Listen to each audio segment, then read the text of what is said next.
이 시간에는 요한계시록 21장 26절부터 22장 3절 말씀까지 읽었습니다. 오늘은 요한계시록 51번째 시간으로 부제목은 에덴을 회복하다입니다. 에덴을 회복하다. 세계적으로 이슬람교를 믿는 무슬림 중에 자살 테러를 하는 사람들이 많잖아요. 그럼 그 사람들은 자기 목숨이 귀하지 않아서 자살 테러를 하는가? 아닙니다. 그들이 자살 테러를 하는 이유 중에 하나가 이슬람에서는 그 이슬람 종교를 위하여 싸우는 것을 성스러운 전쟁이라 그래요. 지하드라 그러는데, 이슬람의 남자가 이 성스러운 전쟁을 하다가 죽으면, 즉 순교를 하면 천국에 가서 72명의 72명의 예쁜 여자들을 아내로 데리고 산대요. 그래가지고 막 죽음을 두려워하지 않는 거죠. 말도 안 되는 얘기죠. 그런데 이 외에도 정도의 차이가 있지만 많은 사람들이 그 잘못된 천국 간증을 듣고 오해를 하게 만드는 사람들이 많아요. 지난 시간에도 말씀을 드렸습니다마는 1980년대에 아주 많은 사람들을 유혹했던 내가 본 천국, 퍼시콜레라는 사람이죠. 이런 사람이라든가, 또 이 사람도 많이 사람들을 미혹했어요. 토마스 주남이라는 사람인데 천국은 확실히 있다. 지금은 이 사람 아주 최악의 이단으로 빠졌어요. 또 예전에는 큰 믿음 교회라고 하다가 이단으로 공격을 받아서 교회 이름을 바꿨어요. 하는 짓은 똑같아요. 사랑하는 교회로 이름을 바꿨는데 변승우 목사가 목회하던 교회에서 활동을 하다가 지금은 밖에 나가서 독자적으로 활동하는데, 손 에스더라는 목사는요, 자기가 초등학교 5학년 때 천국을 보고 왔다고 막 그림을 그려놨는데, 제가 그 그림을 봤거든요. 그림도 되게 못 그려요. 근데 그런 거 가지고 또 사람을 미혹합니다. 그 외에도 또 변승훈 목사가 쓴 지옥에 가는 크리스천들, 또 뭐 하늘나라에서 온 이메일, 뭐 이런 성경적이지 않은 아주 자극적인 책을 썼죠. 자, 그런데 그래요. 천국을 보고 온 사람들이 있다 그래요. 간증을 하는 사람들도 제가 많이 들었습니다. 그런데 이런 이야기들을 경계해야 되는 이유가 있어요. 뭐냐?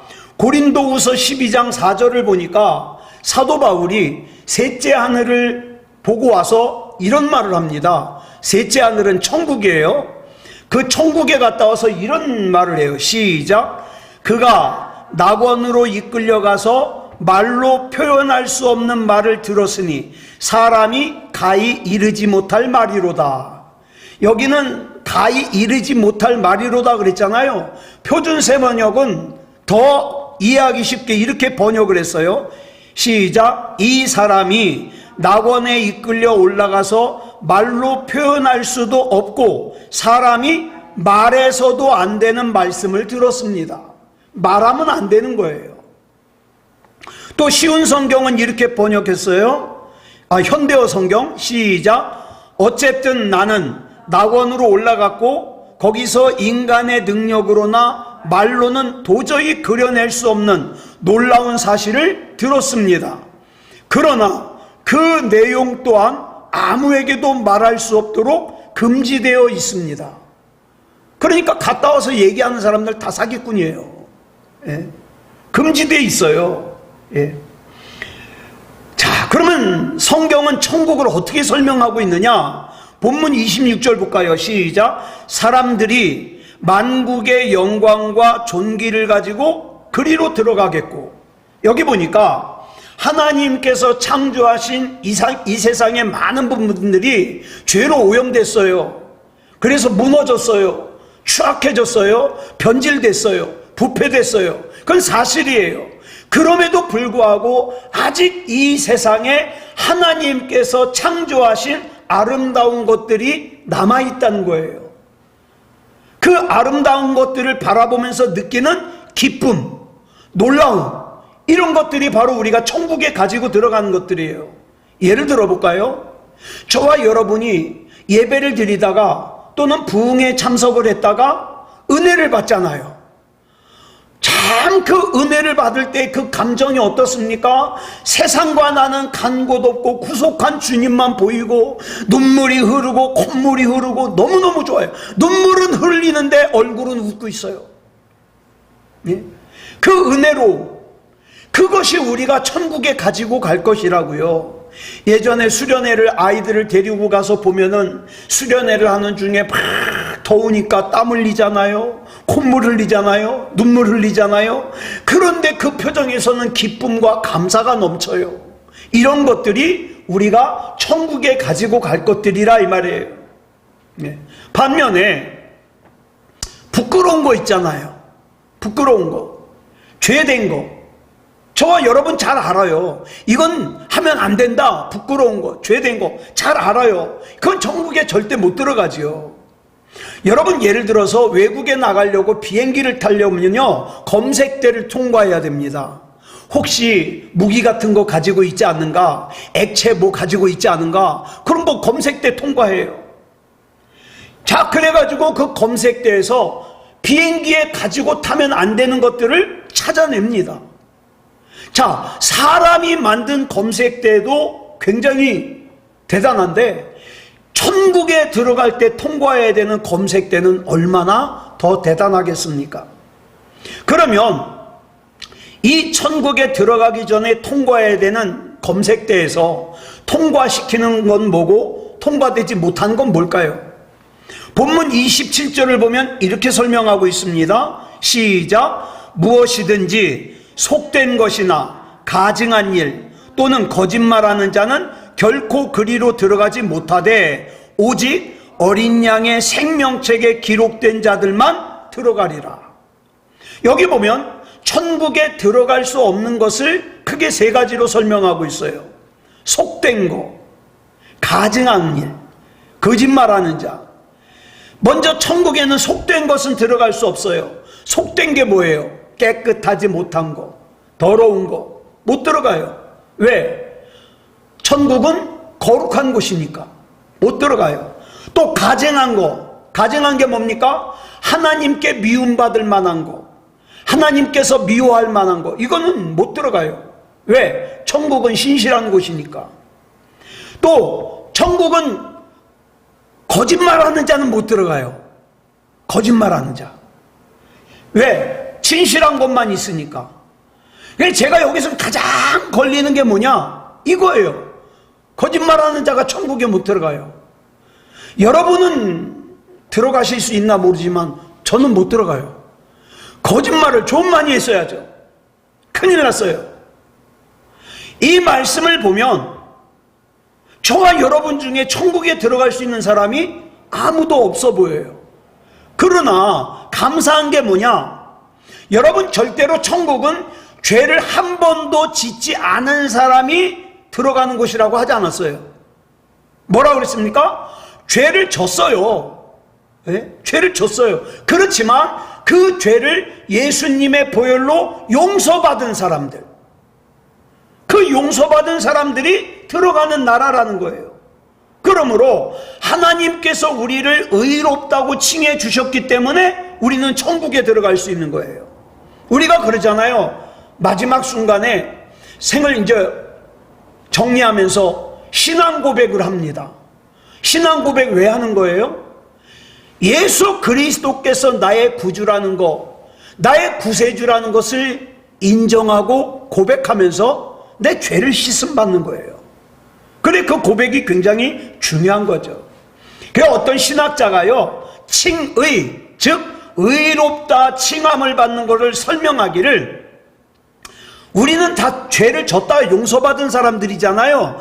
그런데 하나님께서 한 번도 죄를 범하지 않은 사람처럼 저와 여러분을 대해주시는 것, 이걸 칭의라고 그런다 그랬어요. 우리는 하나님의 은혜로, 예수님의 십자가의 공로로 한 번도 죄를 범하지 않은 사람처럼 하나님께서 대해주시는 죄사함을 받은 사람들이에요. 그러니 이걸 알면 얼마나 감사해요. 얼마나 은혜가 넘쳐요. 근데 모르니까 감사한 걸 모르는 거죠. 이제 여기까지가 요한계시록 21장입니다. 이제 요한계시록 마지막 장 22장을 우리가 살펴보도록 하겠습니다. 자, 본문 1절부터 2절까지 보겠습니다. 시작. 또 그가 수정같이 맑은 생명수의 강을 내게 보이니 하나님과 및 어린 양의 보좌로부터 나와서 길 가운데로 흐르더라. 강 좌우에 생명나무가 있어 12가지 열매를 맺되 달마다 그 열매를 맺고 그 나무 잎사귀들은 만국을 치료하기 위하여 있더라. 방금 읽은 말씀을 우리가 끊어서 한번 정리해 보겠어요. 첫째로는 하나님과 어린 양의 보좌로부터 생명수의 강이 흘러나와요. 그래서 길 가운데로 흐른다 그랬어요. 그리고 그 생명수의 강 좌우로 생명나무가 있다 그랬습니다. 그러면서 이 생명나무를 설명하기를 뭐라 그래요? 12가지 열매를 달마다 맺고 그 나무 잎사귀들은 만국을 치료하기 위하여 있더라 그랬습니다. 자, 먼저 여기 보니까 두 가지가 등장을 하죠. 생명수의 강이 등장을 해요. 또 생명나무가 등장을 합니다. 자, 창세기 2장 9절 보겠습니다. 시작. 여호와 하나님이 그 땅에서 보기에 아름답고 먹기에 좋은 나무가 나게 하시니 동산 가운데에는 생명나무와 선악을 알게 하는 나무도 있더라. 자, 보세요. 많은 사람들이 성경을 읽으면서 혼동을 하기 쉬운 것이 선악을 알게 하는 나무와 생명나무가 같은 나무인 줄 알아요. 다른 나무예요. 여기 분명히 생명나무와 선악을 알게 하는 나무 따로 구분하고 있습니다. 근데 이 창세기 2장 9절을 보니까 동산 중앙에 선악을 알게 하는 나무만 있는 것이 아니라 생명나무도 있어요. 네? 자, 근데 그 다음 10절 볼까요? 시작. 강이 에덴에서 흘러나와 동산을 적시고 거기서부터 갈라져 네 근원이 되었으니. 자, 여기 보면 강의 근원이 어디서부터? 에덴에서부터 갈라졌어요. 에덴에서 생명나무와 선악과가 나누어지고 에덴에서 강의 근원이 네 개로 나누어졌어요. 그런데 아담과 하와가 하나님의 말씀을 거역하고 선악을 알게 하는 나무 열매를 따먹는 순간 인간은 뭔 가졌어요? 선악을 알게 하는 선악과는 가졌어요. 근데 그 대신 뭘 잃었어요? 생명나무를 잃어버렸어요. 강의 네 개의 근원을 잃어버렸어요. 여러분, 참 이 세상을 살다 보면은 자기가 굉장히 똑똑한 줄 아는 사람이 있어요. 영악한 줄 아는 사람이 있어요. 그래서 세상 것을 취합니다. 근데 나중에 지나놓고 보면 더 소중한 걸 잃어버렸어요. 그러면 안 되잖아요. 이걸 한마디로 말하면 뭐라 그러냐? 낙원을 잃어버렸다 그래서 실낙원이라 그러는 거예요. 내가 악한 것을 선택하면 악한 것을 선택하는 것으로 끝나는 게 아니라 하나님께서 나를 위해서 준비하신 복과 하나님의 인도하심을 잃어버리게 돼요. 자기는 굉장히 똑똑하고 영악해서 그걸 선택한 줄 아는데 내가 그걸 선택하는 순간 하나님의 인도하심을 잃어버려요. 내 딴에는 열심히 사는데 고달파요. 내 딴에는 참 열심히 사는데 피곤해요. 왜? 하나님의 인도하심을 잃어버렸거든요. 그런데 요한계시록이 지금 뭘 회복하는 것으로 요한계시록 22장 마지막 장을 마무리하고 있느냐? 그 잃어버렸던 에덴을 회복하는 것으로 마무리해 가고 있어요. 요한계시록을 처음에 시작할 때 말씀을 드렸습니다. 요한계시록과 창세기는 짝을 이루는 책이에요.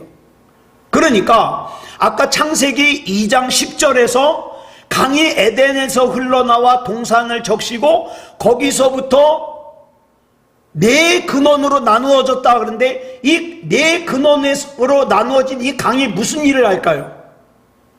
무슨 일을 해요? 만물을 살리는 역할을 해요.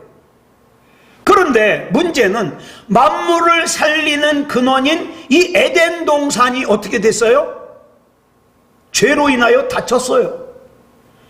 그래서 그 강물들이 모든 생물을 살리는 역할과 기능을 못하게 됐어요. 이것이 바로 지금 우리 인류의 비극입니다. 죄를 죄로 알지를 못해요. 근데 여기서 나오는 생명나무는 누구를 상징하느냐? 예수님을 상징해요. 생명나무이신 예수님께서 우리에게 영원한 생명의 샘물을 주셔요. 이걸 설명해 주는 말씀이 에스겔서 47장 말씀이에요. 자, 에스겔서 47장 6절부터 9절까지 보겠습니다. 시작. 그가 내게 이르시되 인자야 내가 이것을 보았느냐 하시고 나를 인도하여 강가로 돌아가게 하시기로 내가 돌아가니 강 좌우편에 나무가 심이 많더라. 그가 내게 이르시되 이 물이 동쪽으로 향하여 흘러 아라바로 내려가서 바다에 이르리니 이 흘러내리는 물로 그 바다의 물이 되살아나리라.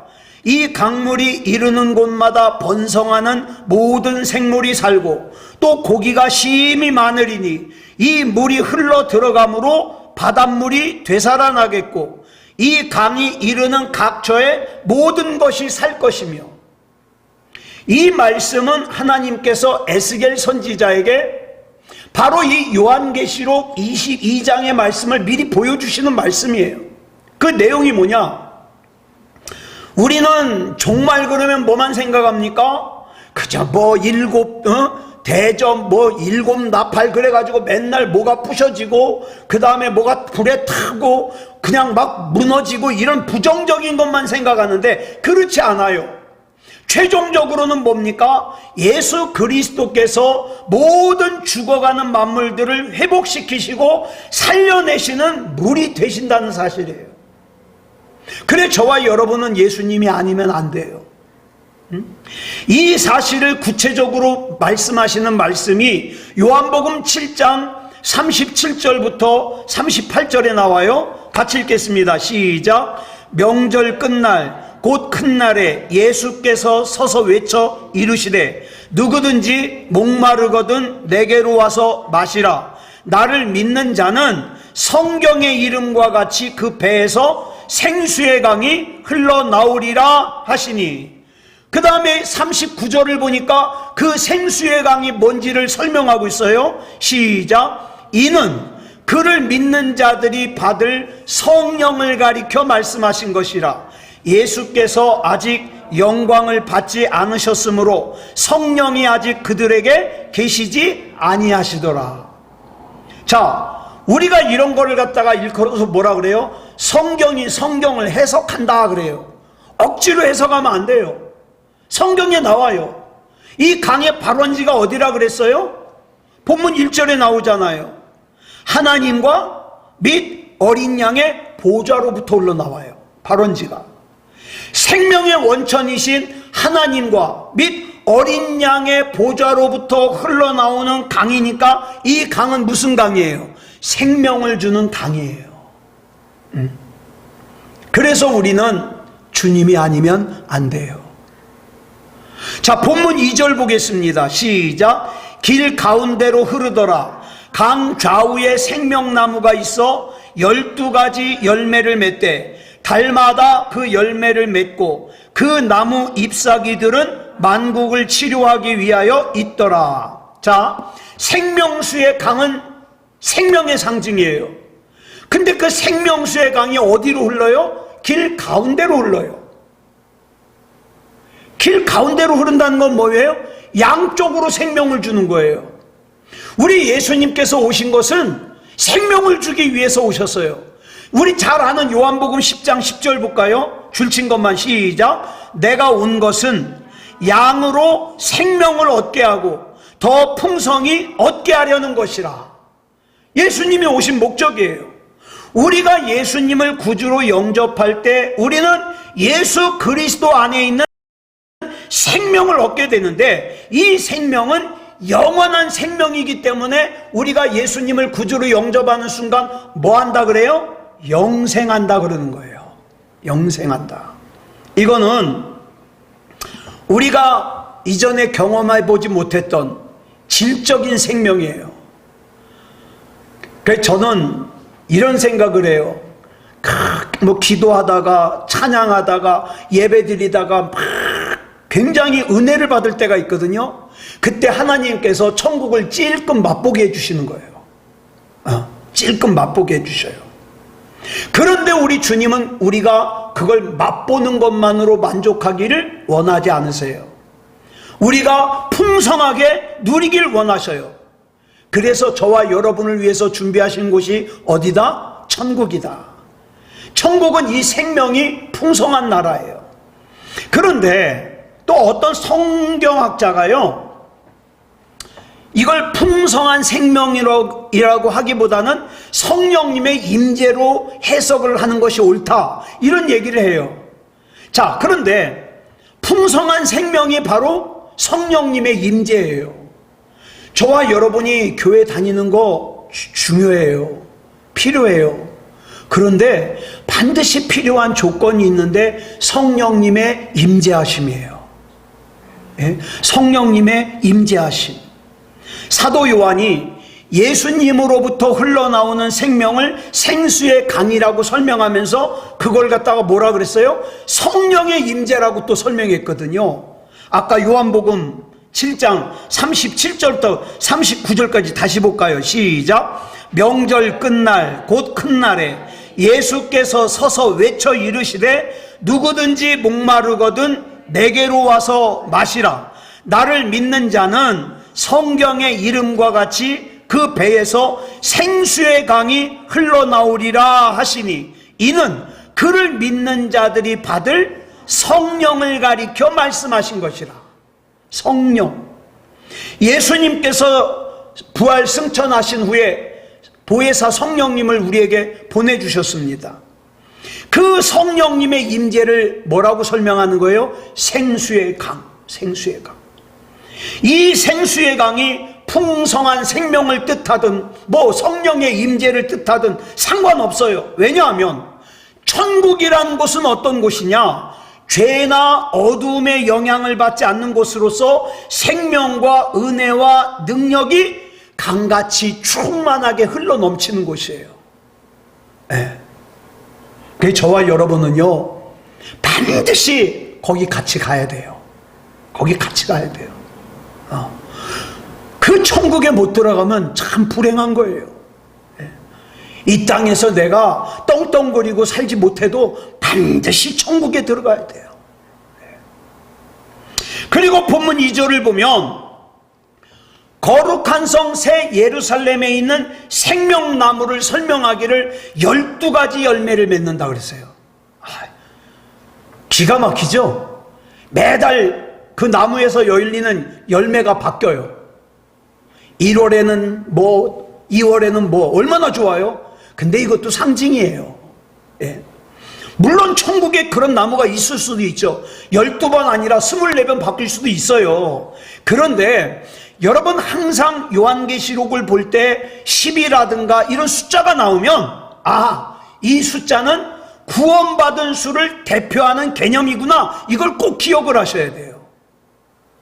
그러니까 이 12가지 열매는 꼭 12가지 열매를 맺는다는 의미만이 아니라 상징적인 의미를 가지고 있죠. 천국은요, 우리가 상상할 수 없는 온갖 아름다운 열매로 가득 찬 나라예요. 그렇다면 이 생명나무의 열매, 이 생명나무의 역할이 뭐냐? 진짜 역할이 뭐냐? 일찍이 에덴 동산에 생명나무가 있었다 그랬죠. 그런데 인간이 범죄한 뒤에 생명나무로 나아가는 길이 막혔어요. 삼위일체 하나님께서 뭐라 그러셨냐면, 쟤네들이, 저 인간이 말씀을 어기고 죄를 졌는데 저 죄를 어긴 상태에서 생명나무를 따먹고 영원히 살까봐 걱정된다. 그래서 어떻게 해요? 생명나무로 가는 길을 차단했습니다. 그래서 죄로 인하여 에덴 동산에서 쫓겨난 인간은 생명나무를 먹을 수 없게 되었어요. 그러다 보니까 자연적으로 찾아오는 게 뭐예요? 죽음이에요. 부패예요. 근데 이걸 갖다가 막을 수 있는 것이 뭔가? 이걸 극복할 수 있는 것이 뭔가? 자, 죄와 죽음이 뭐 때문에 왔는지를 알아야죠. 생명나무를 못했어요. 그러니까 천국에 가면 생명나무가 있기 때문에 그 죄와 죽음이 극복이 된다 이 말이에요. 그래서 천국은 죽음이 허락되지 않는 곳이에요. 죽음의 상징인 부패, 저주 이런 것이 허용되지 않는 것이 천국이에요. 그래서 요한계시록 7장 17절과 21장 6절에 보면 생명수의 강이 하나님의 생명이 넘쳐나는 상태를 의미한다 그랬어요. 그래서 생명을 방해하는 것들, 질병, 죽음, 고통 이런 것들을 어떻게 해요? 막는 역할을 한다 이 말이에요. 막는 역할. 그래서 아까 본문 2절에서 뭐라 그랬어요? 이 줄친 것만 볼까요? 시작. 그 나무 잎사귀들은 만국을 치료하기 위하여 있더라. 그래서 저주나 부패나 이런 것들을 치료하는 거예요. 그래서 천국에서는 모든 사람들이 건강하게 살 수 있어요. 구세군을 시작한 이 사람이 뭐라 그러냐면 자기가 천국에 가봤대요. 천국에 가봤더니 옆집 구멍가게 아줌마도 있고 저기 아저씨도 할아버지도 있는데 천국에 갔더니 그 사람이 살던 시간 중에 가장 아름다울 때로 변해 있더라는 거예요. 이 말씀 왜 드리냐? 이것도 믿지 마세요. 이것도 믿지 마세요. 천국의 비밀은 말하는 게 아니거든요. 그러니까 어쨌든 천국은 뭐다? 부패를 예방하고 저주를 예방하고 그 다음에 죽음이 없는 곳이다. 이건 성경에 말씀하고 있으니까. 그리고 본문 3절에 보니까 뭡니까? 다시 저주가 없으며 그랬어요. 이 저주가 언제 생긴 건데? 창세기에서 생긴 거예요. 창세기에 보면 죄가 저주와 부패를 가져왔거든요. 그리고 그로 인하여 궁극적으로 죽음이 와요. 그러나 천국에서는 생명나무가 이 모든 저주와 부패와 어둠을 막아내요. 그래서 생명이 넘치는 곳이에요. 사도 요한은 지금 이걸 우리에게 설명하는 거예요. 너희들이 지금 세상에 정신 팔려 살 때가 아니다. 지금 당장 편하고자 예수님을 부정하면 안 된다. 왜? 천국은 반드시 있다. 그리고 이 천국은 창세기에서 아담과 하와가 범했던 그 죄와 저주가 해결되는 곳이다. 잃어버렸던 에덴 동산이 회복되는 것이다. 아니, 회복 정도가 아니라 에덴 동산보다 더 훌륭하게 복구되는 곳이다. 여러분, 성경의 첫 번째 책인 창세기는 인간이 죄를 짐으로 말미암아 낙원을 잃어버리는 것으로 시작하잖아요. 근데 마지막 책인 요한계시록은 그렇게 잃어버렸던 에덴 동산을 회복하는 것으로 마무리를 져요. 너무 좋아요. 여러분, 정말 이 세상 일 때문에 천국을 잃어버리면 안 돼요. 우리가 되찾게 될 그 낙원은 에덴 동산에 있었던 낙원 정도가 아니에요. 자, 본문 3절 다시 볼까요? 시작. 다시 저주가 없으며 하나님과 그 어린 양의 보좌가 그 가운데 있으리니 그의 종들이 그를 섬기며. 천국은요, 하나님의 종들이 영원토록 하나님을 섬기는 곳이에요. 지금 지구촌에서 은퇴하셨는데 지구촌 교회에서 원로 목사님이신 이동원 목사님이 한 번은 설교를 하시는데 이런 말씀을 하셔요. 여러분, 천국에 노동이 있을까요? 없을까요? 그랬더니 많은 사람들이 없어요 그런데 이동원 목사님 그래요. 있습니다. 왜냐하면 원래 하나님이 주신 노동은 즐거운 거래요. 그 창세기를 보면 아담과 하와가 죄를 짓고 타락하기 전에도 노동은 있었다는 거예요. 그러나 타락하기 이전의 노동은 즐거운 노동이에요. 예를 들어서 저는요, 설교 준비하는 게 너무 좋아요. 예. 하나님 말씀 연구하는 게 너무 좋아요. 그리고 설교하는 것도 좋아요. 그런데 만약에 막 설교 준비하는 게 막 시간에 쫓겨가지고 막 억지로 해야 되면 그건 싫어요. 자, 보세요. 똑같이 설교를 준비하는 일인데 어떨 때는 좋은데 어쩔 땐 싫어요. 여러분, 만약에 여러분들이 누가 음식을 만드는 걸 좋아해요. 음식을 만드는 게 막 만들어가지고 예쁘게, 우리 장모님도 음식 만드는 거 만들어가지고 이웃 주는 걸 되게 좋아하셨어요. 그런데 음식 만드는 건 좋은데 막 만들 음식이 잔뜩 밀렸어요. 그래가지고 만들어내야 돼요. 그러면 기쁨이 없어요. 기쁨이. 여러분, 내가 좋아하는 일도요, 어느 정도까지 하는 건 행복하지만 한계를 넘으면 싫어요. 싫어. 근데요, 천국에서 느끼는 노동의 기쁨은요, 내가 가장 좋아하는 거예요. 가장 좋아하는 거. 그 행복한 노동 가운데 하나가 뭡니까? 본문 3절에 얘기하고 있죠. 하나님과 어린 양이신 예수님을 섬기는 거. 예배 드리는 거 굉장히 따분해하고 귀찮아하면서 천국은 가고 싶다? 가면은 굉장히 싫어할 거예요. 자, 그래서 저와 여러분은요, 이 땅에서 하나님의 말씀대로 살아서 그 조금씩 맛보여 주시는 천국의 기쁨을 맛보다가 저와 여러분 삶을 다 마치고 나면 완벽한 천국에 우리 다 같이 들어가자고요. 예? 가서 좋은 사람들도 만나고 기쁨도 누리고 우리 주님이 준비해 주신 충만하신 생명도 누리고 그 은혜를 누리는 저와 여러분이기를 그리스도 예수님의 이름으로 축복합니다. 기도하겠습니다. 사랑의 아버지 하나님, 감사합니다. 우리 하나님께서 사람을 위해서 에덴 동산을 만들어 주셨는데 하나님같이 되려는 교만한 마음 때문에 죄를 범하고 에덴 동산을 잃어버렸습니다. 그러나 나중에 그 에덴 동산이 회복된 곳에 들어갈 수 있음을 믿습니다.